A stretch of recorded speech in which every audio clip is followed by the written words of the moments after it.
Olympus has fallen, now London has fallen. You know what else has fallen? My expectations.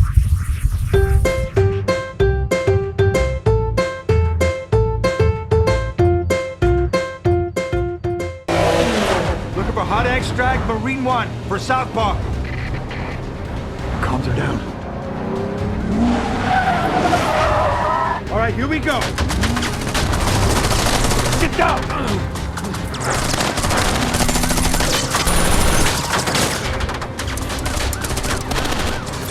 Boy. Yo. Let him get next to us. Copy that. Hold him. Hold him. Now!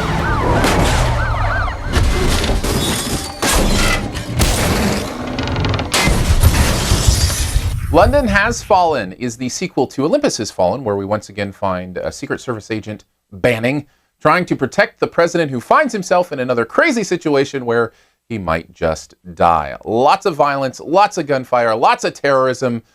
Can it live up to the energy and patriotism of the first? Here's 5 things you might want to know about London Has Fallen.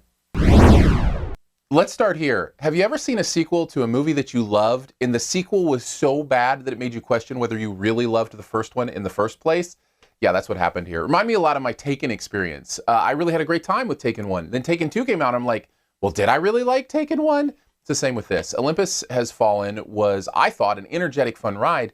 And this just seems so over the top, silly and ridiculous and awful to me that it made me question what I loved about the first one. So I guess number 1 is just a big old caution.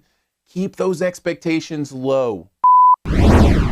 So let's get into the specifics of why I don't think this works as well as the first one. First, the energy feels like it's gone. And I think a lot of that has to do with the motivation of the characters. The first one seems so grounded in reality and patriotism, and the survival seemed like it had a momentum to it. In this one, it feels all over the place, and it's just survival. There doesn't seem to be anything deeper than that. That can be obviously a good motivating factor, but because of the way the movie is structured, I think it loses a lot of steam and a lot of the energy that the first one had. Also, and this may be the biggest one, I thought this was ridiculous when it comes to trying to buy in and suspend disbelief. I remember talking after the first one that I thought one of the things I loved about it was how real it felt and that this might really happen, and how would you, counteract that, and what would you do? This one, from the very beginning, I'm going, nope, this would never happen this way. They could never do this. It wouldn't work. On both sides, the terrorist and on, the protecting the president side, there were so many ridiculous things. The one-liners were to another cheesy level, which some people may like that, but for me, it's a distraction from what can be the heart of a movie like this, which is that intense survival aspect and the reality of this could really happen. There's no possible way any of this could happen. And for me, that takes me out of the movie. I'll tell you something else that stood out to me as a negative.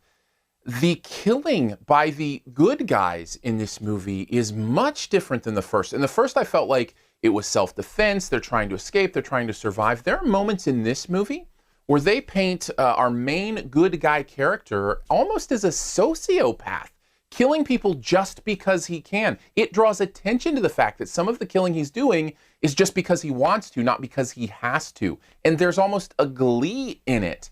That was disturbing to me in a very real way, because this is the guy we're supposed to be rooting for. I didn't buy into it for a second. Okay, yes, I know. It's a silly, over-the-top action movie. I'm taking it too seriously, right? That's what I do. I will give it this, and this will be the lone positive in this review.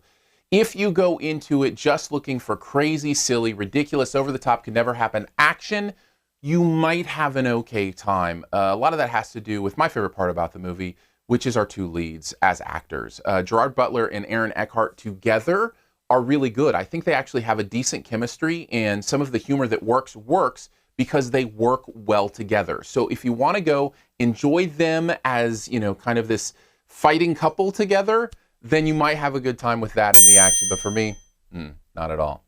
Overall, in fact, I found London Has Fallen to be kind of depressing, pretty awful, and one of the worst sequels I've seen in a while. I gave it I consider generous D+. It's the plus that makes it generous. Thanks for checking out this Your Movie Friend review. We'll get to the best ever challenge here in a bit. First, I want to let you know about some other stuff that happens here. You can click the info cards up here to see other reviews that have happened, as well as to vote in a poll for what movie you want me to review next week.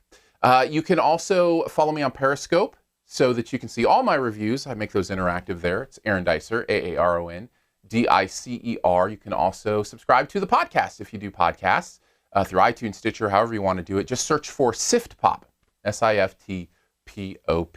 All right, on to the best ever challenge. This is where you name the best movie ever in a particular category.